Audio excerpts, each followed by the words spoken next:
I'm Indy Neidell, and this is another exciting episode of Out of the Trenches, where I sit here, next to my chair of wisdom, and answer all your questions about the First World War. And before you write in, we have a really tight film schedule today, so we don't have time to move the cameras and all the lightings. That's why I'm here.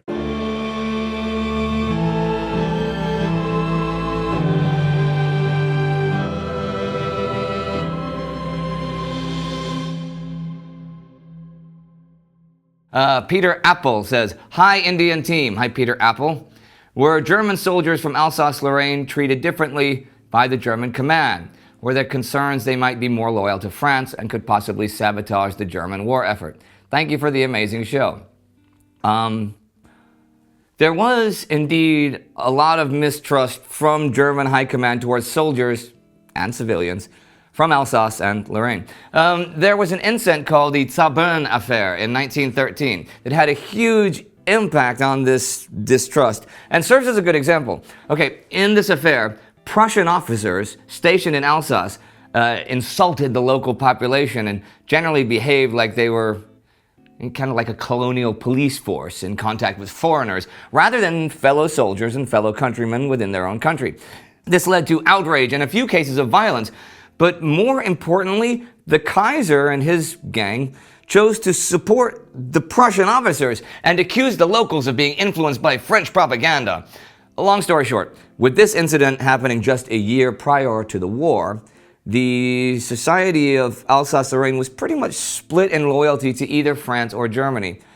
And so were their soldiers. From the roughly 350,000 recruits from there, like 17,000 deserted and joined the French army, and thousands more just fled over the border to neutral Switzerland to avoid conscription. There were also a lot of spies from the local population, and even a few individuals that turned franc-tireur.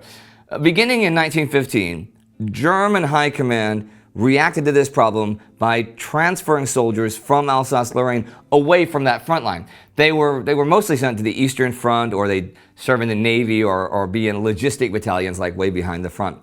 Sabotage was not really an issue, but the effects of enemy propaganda were very much feared.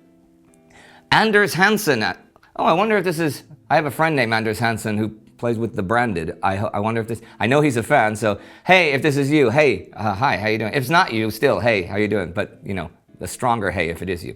Anyhow, why was the Siberian angel, Elsa Brändström, okay, since it's a Swedish question, I'm thinking it's probably him, because he's Swedish, okay. Why was Elsa Brändström so revered by German POWs? And why was she nearly executed during the October Revolution? Elsa Brändström was born in St. Petersburg to the Swedish military attaché to Russia. And when the Great War broke out, it became possible, became acceptable, and it became even appropriate for upper-class women to join the medical corps or the Red Cross, right? And the Order of St. George was open to volunteers from neutral countries, such as Sweden, to serve in Russian hospitals. The wounded Russian soldiers were quite often in a worse state than their European counterparts, but the prisoners of war had to live in dismal camps with little to no medical aid. Many died from sickness or malnutrition or just from the cold. I mean, it's Russia, you know. Brändström and others, they volunteered to help those prisoners, and they'd often encounter them in transit stations before they were sent to Siberia. At first, they tried to help them with donations and with private funding, offering them, you know, care packages with food and winter clothing, but money was tight and there was a lot of them, and the help from the Central Powers was quite little, actually. At least after the International Red Cross, namely the Swedish branch of it, got involved, Brändström was able to do more and could even visit the camps in Siberia. For the POWs, this woman was a godsend, and she was often portrayed as an angel. She showed no fear of what were often typhus-ridden camps and things like that. And she provided medical care despite the abysmal conditions and the negligence of the Russian officials. It is fair to say that a lot of soldiers survived simply because of her efforts.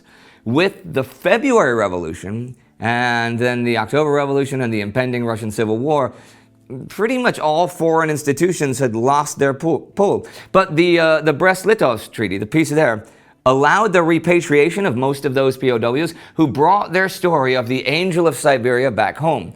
Brändström remained to help speed up the process of repatriations throughout 1918 as the situation deteriorated. More than once, she and the rest of the Red Cross were detained and were close to imprisonment or worse, as they often crossed the zones between, all the different factions in the Civil War. Despite threats from the Bolsheviks, Brändström stayed there and further helped the remaining POWs, and she even resorted to smuggling, which nearly got herself executed. Finally, in 1920, she allowed herself to return to Sweden, but not before appealing to the public to send tens of thousands of donations, of dollars worth of donations, or rubles worth of donations, to the sufferers in Siberia. Throughout the 20s, she would further work for relief of POWs from the Great War. So overall, she helped countless, really, but easily hundreds of thousands of soldiers through what were very hard times, and she was revered by pretty much all of them. If you'd like to see a special of ours about another nurse from the First World War, you can click right here for a bio special about Edith Cavell. And you can like us on Facebook and follow us on Twitter, and everything cool will magically happen in your life. See you next time.